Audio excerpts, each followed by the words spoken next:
All right, everybody. Thanks for joining us today. So thrilled to have Connie Clark from Mission Computers here again. And for those of you who haven't met her, I think you're going to learn a lot today. We threw a link to her YouTube channel up in the chat, so please go visit her page, learn more about what she does. But essentially, her business, her life is spent teaching people about technology. And we've been lucky enough to have her come and share just a little bit of knowledge with us. And if you want to learn more, please connect with her. She would love to work with you. So with all of that being said, Connie is going to talk to us today about why we should use OneNote more and email less. So take it away, Connie. Thank you, Jesse, and thanks again for having me. Welcome, everybody. We have a really short period of time to get together about this topic, so I'm just going to jump right into it.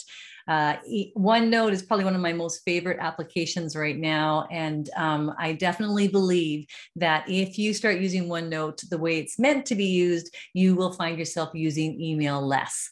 So I'm going to kind of give you a bit of a tour of OneNote in this, in showing you what I mean by that. But let me start by saying that I know you're going to get emails. People are emailing you for all kinds of reasons. And so when I say you're going to use email less, let's say I'm the recipient of those emails. What I want to do is I don't want to store those emails in Outlook, if that's the Microsoft product. You might have Gmail or something else, but I don't want to store it in my email box. I want to store it somewhere I can reference and access it quickly later. And I know you might argue with me that you can reference or quickly find your emails, but you'll see how OneNote can try and tie everything together. So it's not just about email, it really is about everything that you're wanting to keep track of, every piece of information. So let's start with why OneNote. I'm just going to click on that to start with.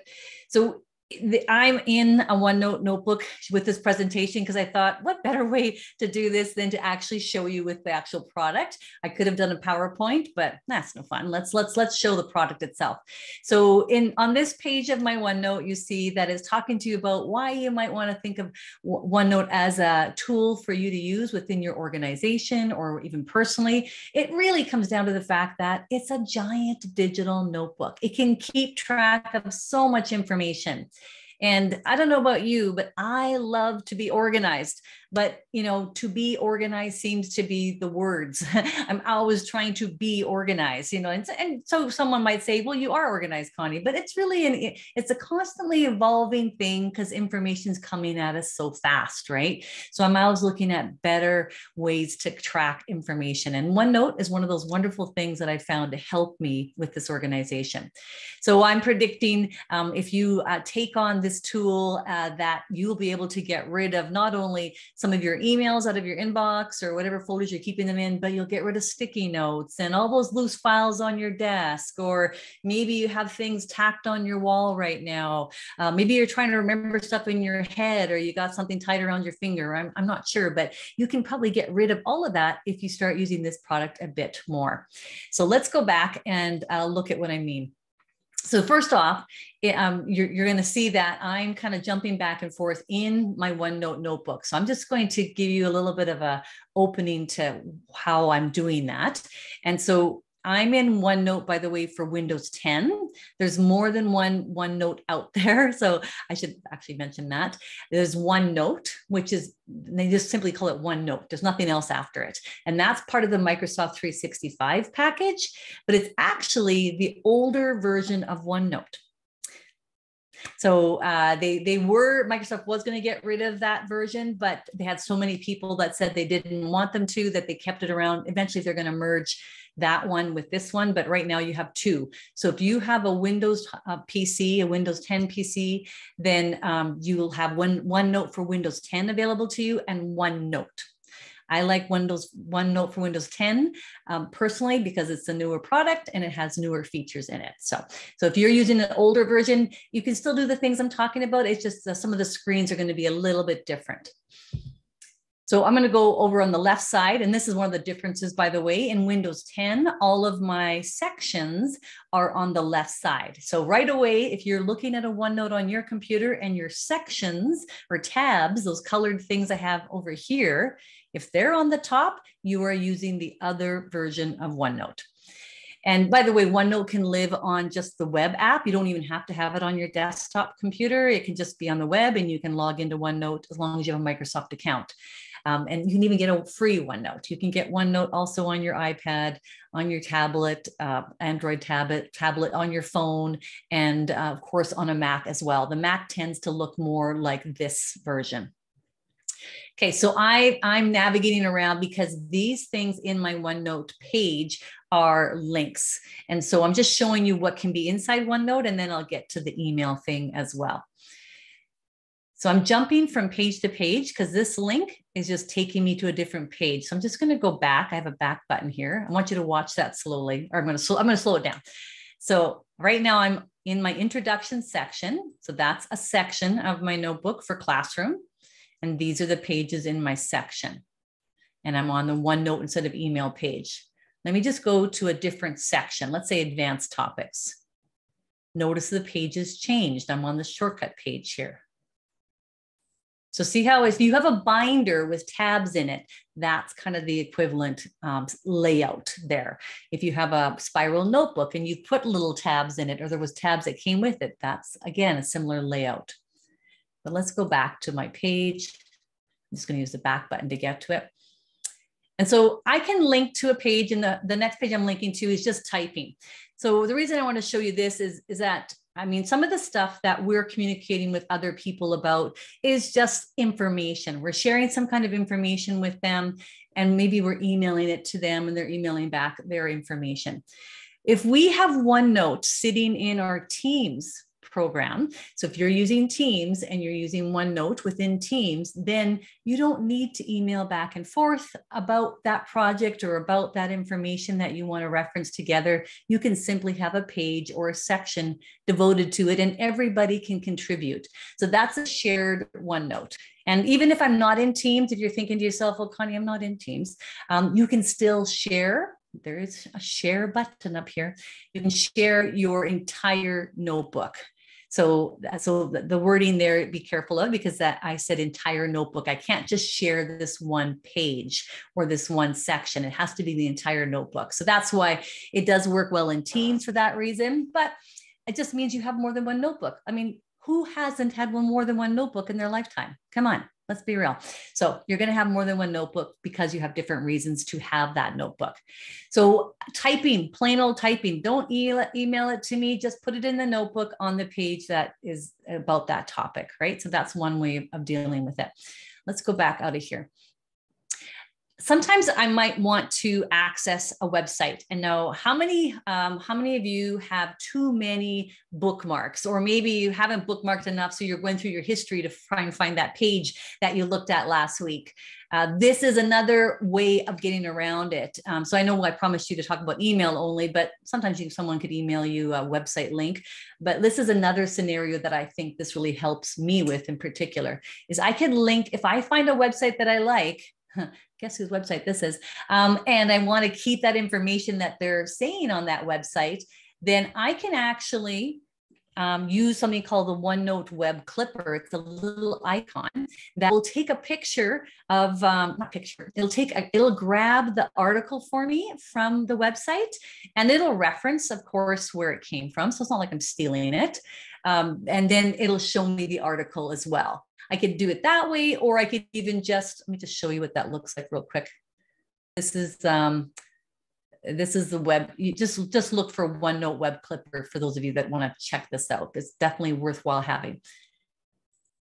These are a bunch of web clippings that I took. A lot of them are just websites. Here's another version of it. I don't have to have the whole article. I can just have a bookmark to it. So I use this. Just going to take you on another path for a quick second. I use this in my recipes notebooks. There's all my notebooks, by the way. So my recipes notebook, now I'm going on my personal side here for a second. My recipes notebook I use a lot because I find myself Googling recipes all the time. And this picture you're looking at, yes, it is a true a recipe that has chocolate on it, I think, because I've used it so much. And that is one that's handwritten. And I thought, I want that recipe and I don't want to have to use that paper or try and find that paper amongst all of my things. This is like a personal goal of mine, is to get rid of all my cookbooks and all my loose papers or recipes and not worry about trying to find that gingerbread square recipe, which I think I have here. Sorry, I don't want to make you guys too hungry, but where I don't know why I have desserts too, but I have, yeah, this one is like it came from a website, right? So I grabbed it from a website and now I have it in my notebook. You know, the reason I started doing the recipe notebook, because I'm driving home from work one day and I'm thinking, I want to make that dip tonight for my friends that are coming over. What ingredients do I need? And I'm like, I wish I could remember. So then I just said, okay, never again. Not going to drive home trying to remember these things. I'm going to have that recipe in my notebook. So that's where I started that one. Let's go back. Hope you don't mind me going off on tangents here. Jesse's laughing at me. He knows. Okay, so then the other thing, we're going to get to email. I'm going to show you directly the email and the email example, but right now I'm just kind of giving you a glimpse of the things that can be in the notebook. And those things could be coming from your email or coming from people you email with, and you have a shared notebook instead. So the next example is like a PDF, right? So you have some document, and this is a real example that this is my example, but last week I was working with the client and he's like, okay, we have Teams, Connie, we're collaborating on Excel and on Word and we're doing all that, but what about a PDF? We have this PDF of the drawing of our renovation and we need to make comments on the drawing and circle stuff that we don't like. And I'm like, oh, just use it in OneNote. And he's like, what? He said, well, you have a team, you have OneNote, put the PDF in OneNote, and then make all your comments that you want, draw pictures, do smiley faces, whatever you want. There is anything you can do on paper. Should I say anything? Okay, I know you can make a paper airplane. So that's the only thing I can't do with OneNote that you can do with your paper. But everything else, if you can draw on it, put squares on it, check it off, all kinds of stuff, highlight it, all that's possible in OneNote. And so pretend this is a collaborative one. This is just obviously mine and my sample, right? But this could be more than one person making comments about something. And by the way, whoever made the comment, there would be, this is all me, so you're not seeing it, but you would see people's initials beside who made the comment. So, you know, it was Jesse that made the comment or Catherine that made the comment or whatever, because their initials are right beside there. Okay, let's go out of there. So a lot of times you're getting an email because someone wants to send you something and they're going, here's the document that you asked for. You need it for your training next week. So where are you going to save it? You know, and lots of people I meet are keeping those documents in their Outlook. And I'm going like, please, please, please, please don't. Okay. Don't keep those documents in Outlook. Put it somewhere where you can find it fast outside of there. Outlook's not meant to be a document management program. It's an email management program for emails coming in. So if I have a document that pertains to something that I have a notebook around, so this is my notebook on information that I need to keep track of. I'm not going to just have notes in it. I'm going to have documents in it. So I can literally take that document from my email and drag it over here. Or if I saved it on my computer already, I can then add it in here afterwards. And so you're seeing an example of I've added it in. And actually, OneNote's added it in for me as a PDF. And actually, this is through the version of, there's 3 different ways you can add it in. You can add it in as an attachment, which looks exactly like really this one here, attachment like on your email. Or you could add it in as a printout, which is kind of what this is. It's printing out the pages. But the printout gives you the attachment and the PDF version as well. So it gives you more than just the printing. So it's kind of like I can read that page as I'm going, right? And then the third way of attaching a file into your OneNote is attaching it as a link. Now, the thing about a link, though, is be aware that that link means it's living somewhere. So if I link to a file into my OneNote notebook, then it has to put that actual document somewhere so it can link back to it. So the actual document lives on my OneDrive. So I have to make sure that if I'm linking to that file, that whoever may be sharing that notebook with me has proper access. So sometimes links, if you're doing the Teams example I talked about earlier, you might be better off getting a team link to a file and putting that into your notebook. So I'm expecting you guys to know a lot. I know I'm talking about a lot of different programs, but you'll get there if you're not there already. So that's another one. So the files is a big thing, right? We get a lot of emails back and forth because people are sending us files. So I'm not saying files belong in OneNote, but if I'm talking to a group of people, or I'm keeping track of a particular project or particular piece of information, and that file helps me with my notes, it belongs better in OneNote than it does in my filing system. But I'm not going to put all my files here. So don't get me wrong. I'm not putting out every file, just certain ones that help me quickly get to something. Okay, let's digress again. Here, I'm going to go on another little trail with you, and I'm going to show you my personal notebook and a file. Oh, there's my games. But a file that I, again, an example of a personal stories. I have two little dogs, and when they were first when we first got them, we got this brochure from the vet that was puppy's first 15 months. So I'm like, okay, well, where do I put this brochure? I don't want to keep this loose piece of paper. And of course I could have made a file and all that kind of stuff, but what if I need to look at it when I'm outside my house or somewhere else? So I put the file I got from the vet into my OneNote. And so if I open it up, then I open it up and I see that file. There you go. Now you guys know what to do with your puppy for the first 15 months. I can't say I actually looked at it that much, but it was there in case I needed it. So that's an example of a file that belongs in OneNote, and I don't need to keep it anywhere else. I don't have it anywhere else on my computer. Okay. The next example, OneNote, you kind of seen this a little bit already. Sometimes I just need to scribble or I just need to kind of figure out, well, it's like you guys are thinking to yourself, well, I like paper, Connie. I like writing all over my paper. Yeah, I know. I do too. But I don't want that paper there for days. I like my desk cleared at the end of the day, or at least at the end of the week. So how am I going to get rid of those papers? Well, I can certainly take screenshots of them or scan them or just, drag them in here. And then if I want to make notes on them, why not do it this way? Because OneNote, this is one thing I didn't tell you yet. There is no actual size. I've not been able to find this. Maybe you can find it, Jesse, but I've not found anything anywhere telling me what the diameters of a OneNote page is. I can go as far to the right as I want to, as far down below as I want to. The limits will probably be my memory on my computer as far as how much it can bring to the screen for me, as well as maybe if I'm putting lots of stuff on this page, then possibly my memory on SharePoint or OneDrive. But you've got lots of room as far as storage space there. So. But otherwise, this is just like one gigantic whiteboard, one big place to kind of to brainstorm or put information in there. Okay. Now, another area that I really, really recommend to my clients for OneNote, and when I'm working with them and say we're working on Teams, for instance, and then they're saying to me, okay, well, Connie, we meet with this group of people once a week.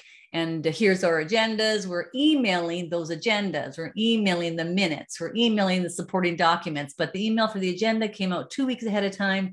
The email for the documents that are needed in the meeting came out 3 days ahead of time. And then 3 other people sent stuff for the meeting. And so then you're looking for your emails back and forth, trying to find out where's all the emails I need for this meeting, right? So why not forget the emails entirely with that group of people? And for the meeting stuff, let's just have a meetings notebook. And so here, I'm just showing you an example of a meetings page, but let me just open it up. So meetings could be a section in one of your notebooks for a project or a department. And then your actual meeting notes are just pages. I'm just giving you different examples of how they could look. Okay, and so you actually have the pages. So you can kind of see how I've divided mine up, but however it works for you. But all the documents that I need for that meeting can be stored in here. Now, you could also, if you're using Microsoft Teams, you might be doing it within the Teams environment itself, within meeting notes there, but this would be the next best thing to that. Okay, now I clicked around a lot, so it's not going to back up to where I want right away. Okay, but meetings is a must. If I have a client that they want to use Microsoft Teams and SharePoint, and they don't even mention OneNote to me, I say to them, you meet once a week, you have to use OneNote. Sorry, that is the way it has to go, because it's just going to be so much better for organizing that information. Yeah, so I'm actually at my last topic here. How am I doing for time there? I kind of went through that pretty fast, didn't I, Jesse? Oh, you did great. And I just want to touch on that meetings one. That's one way that we use it. So we have a notebook, for the leadership team, and then we've got our agendas. We've got them broken out by dates. So if we ever have to say, oh, who talked about that? What were we going to do about that? Yeah, anytime, anywhere, just pop in, and it's right there. It's awesome. One thing I'm going to ask you though, because I don't think that we've maybe taken it this far, and it might be a limitation of OneNote, but when you put action items in OneNote, those don't actually sync over into like Outlook as tasks or anything, do they? Well, actually, the OneNote, the other one, so OneNote for Windows 10 took out that feature. I don't know why, but they did. OneNote, that's part of Microsoft 365, has an option for a task. It does have that option. It is in there. Yeah. And Roxana's asking, I think specifically about those meeting agendas, whether those were templates or where you would get them. And then she just wanted to see just a quick demo. How would you actually work in this? How do you type in it? What does that look like?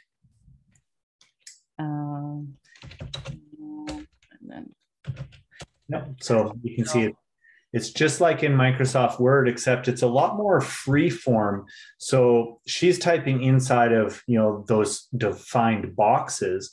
But if she wanted to create a new box of text, she could click in the bottom right-hand corner, the open section there. Yeah, I can really, that is exactly it, Jesse. It's like Word, but it's not like Word. It's like Excel, but it's not like Excel. You are working with a whole bunch of what's called containers in OneNote.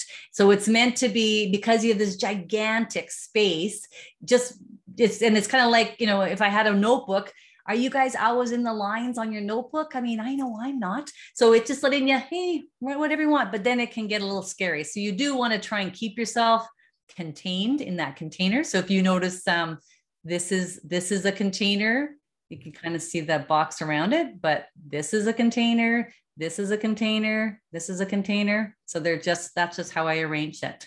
And so you got to be a bit more like free flowing and less structured, I guess.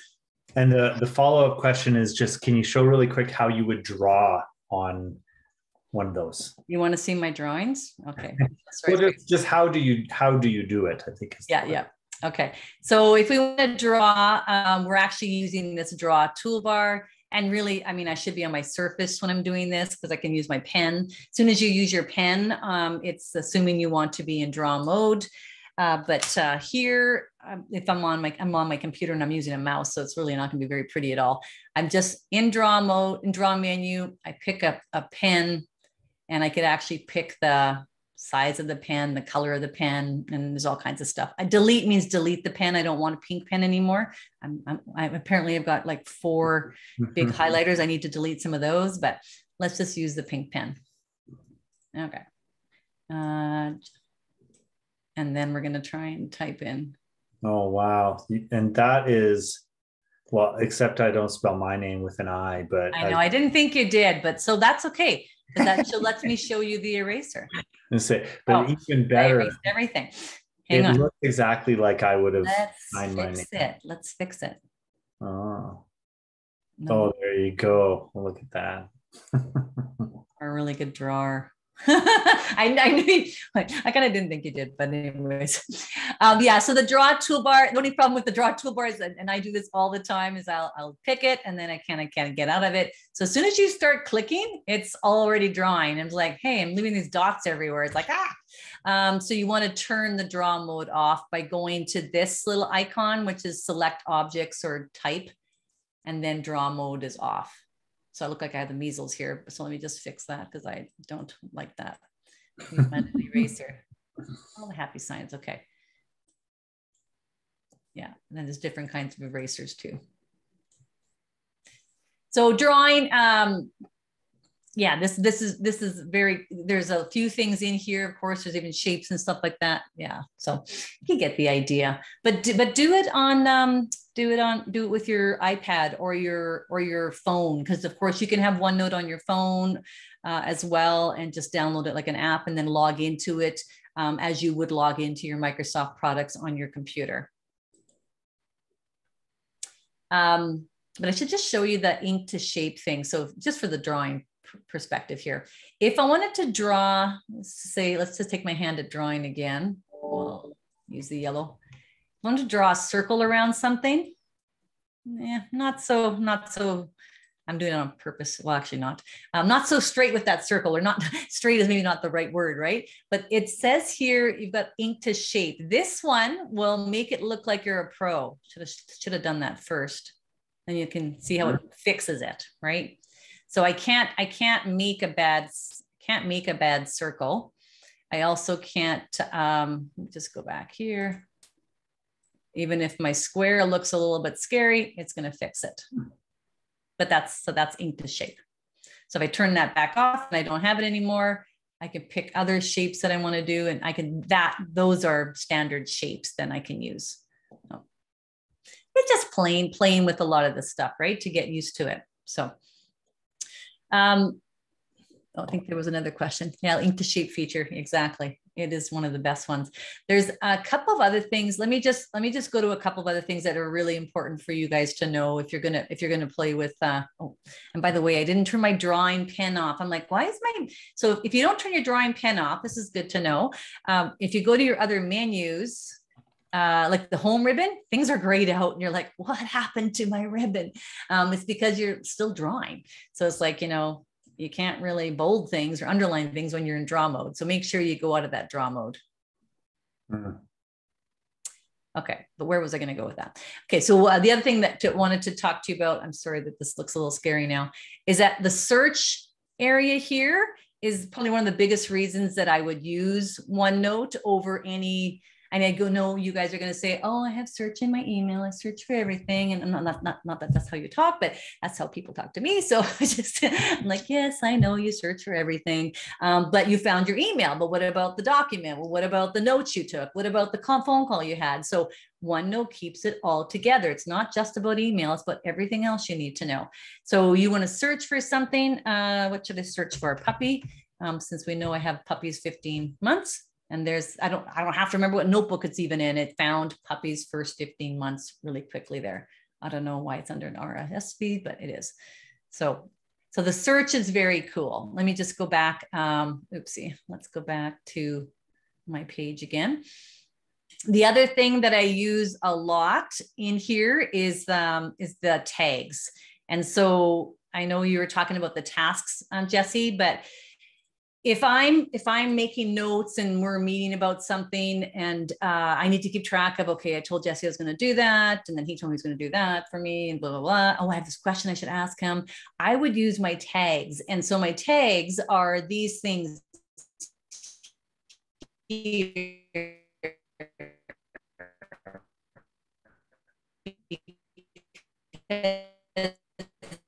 You're cracking up a bit there, Connie. We might get you. Have to talk to him. So check it out. Right? Am I better now? Yeah, it's better now. Okay. Yeah, my internet hasn't been good today. It's too many meetings, I guess. Okay. Did you hear about the checkbox or not? Well, you said you started on it and then you broke up. Breaking up with you, Jesse. Okay. So yeah. So that I'm just gonna let's take it off then. Yeah. So on any line, if I click on any line, I can just click on the checkbox, and that puts a checkbox on that line that I then know, okay, I got to come back and do that thing, right? So then it's got a way of kind of making a bit of a to-do list out of your notes, plus the tags. So then I could just check mark that, okay, that one's done. So I don't have to be at the beginning of the line or anywhere in particular. It's anywhere on the line. And so the other tags I have available to me are in the drop down. Now I can make my own tags. So things I could say, ask Jessie, or, question, or ask Perry, book to read. Like you can make your own, so that later on when you go to search, I could search for Ask Jessie. And it doesn't matter what page or what notebook it came from. When Jessie calls me and goes, "Hey, Connie, you had a few questions for me?" Yeah, hang on, ask Jessie. And it found all 10 of them that are in completely different places. So I'm sure I can be faster at finding out all my asks than any of you with finding your piece of paper over the last 3 weeks for Ask Jessie, right? Like it just kind of keeps things way more organized because you can put that tag to it, right? Mm-hmm. I shouldn't say I'm sure. I'm not sure. Maybe you are faster, but. So that's another huge feature of OneNote. How are we doing for time there, Jessie? I think we're almost. So that's the half-hour mark. You and I had talked beforehand that we both had a little bit of run time afterwards. And so if anybody has any questions they'd like to ask, please make sure to put them in the chat or the Q&A. You have something else that you're going to click on? Yeah, I'm going to click on this announcing, because this is just why, this is not why Jessie asked me to do this today. And it was kind of funny, the timing of it, because I actually wrote a book on OneNote, and it's being released on the 29th. So believe it or not, I can talk more than an hour on this topic. I actually have 324 pages on it. So this book is available end of the month. You can find it on Amazon. Look for Connie Clark and Working Smarter with OneNote. Is this your first book? My first real book. Yeah. I've done lots of manuals, but this was a 9-month project. Kind of like. Wow. Well, congratulations. That's amazing. I'm just going to find the link and post it in the chat. Yeah. So you saw that I clicked on that link, and you saw me do that before, but so that now you're seeing again that something that you have a note in your OneNote is not just about notes. Like you're linking to websites, you're linking to documents, you're typing text, you're drawing pictures. Like there's nothing you can't do, but the reason you would do it in OneNote is because it brings things together. It's where I find all my stuff, like recipes. Like think about all the recipe. Well, maybe Jessie won't want to think about, maybe you would want to think about your recipes, but you get recipe books, you have papers, people have written stuff, written stuff down for you. You have, websites you visited. It's just like, that's a great example of all the different places you get information from, but you can put it in one cohesive place for yourself. And that's probably why they call it OneNote, because it's in one place. Yeah. And I just want to loop back. Connie touched on it real quick, the share button in the top right, because that is, in a business environment, incredibly helpful and powerful. Like she said, and instead of trading emails back and forth, if your team, your group, your practice area, whatever it is, has a well-defined OneNote notebook set up, that's your first point of reference that you go to. So when you're thinking about it in a business context, think about it as a team building exercise and a information sharing tool, even more so than just, something for yourself personally. Yeah, I have, it probably won't let me, but I can't show you right now. I'm in a different team right now, but it's just another tab in your team to have that notebook. But, before you stick it in a team, just make sure you understand, like, what is the layout? Why are you going to use it? Kind of create a roadmap for yourself as to how it can be useful, and then brainstorm with the team on that. And make sure if you are going to commit to this, you commit to giving up something else. Like you can't run with both of them. You can't run with, I'm emailing sometimes I'm going in OneNote, sometimes I write on paper, trying at the very least, bring it all in here. If you do it in different ways, make sure it all comes back here. So this is the place where you find it all together. Yeah. All right. I'm going to I just want to say, Connie, thanks again for sharing all of this information. Is obviously a lot to cover in a half an hour, and she does her best. But for anybody that's on the call, if you are interested in learning more, please reach out to Connie, and she would be happy to talk to you about how you're using some of these tools on your team and how she can help you be more efficient in that. She's got a lot of great content on her YouTube channel already. And, we look forward to doing another session with you next month. For anybody that's on the call, if you do have any questions, post them, and we have a couple minutes left that we can stick around and help you out with them. But I'm just going to stop the recording and say thanks again, Connie. Appreciate it. Oh, you're welcome. You're welcome. Yeah. And so if you guys have other questions beyond today, you think of it